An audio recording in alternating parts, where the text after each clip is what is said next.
Hello everyone, this is just initial test video showing that we are doing the job in Maserati Quattroporte GTS 2014, and after testing we found that instead of running the video with a bit of low resolution from the high-speed television into the front like this, into the rear headrest, two of them, then we now deciding to go much better for the rear passenger, which will be the HDMI for the rear passengers and the normal video in the front.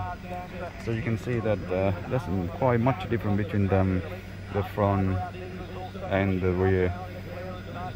They both are quad LED screen, but definitely on the rear one is so sharp and clear because it's HDMI format, and the front one is the normal television signal.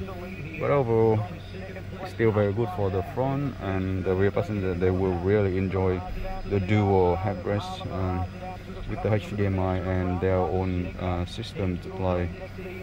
So thanks. Just stay tuned, and we'll go forward to the final installation video review later soon in this model. Thanks for watching, and see you then.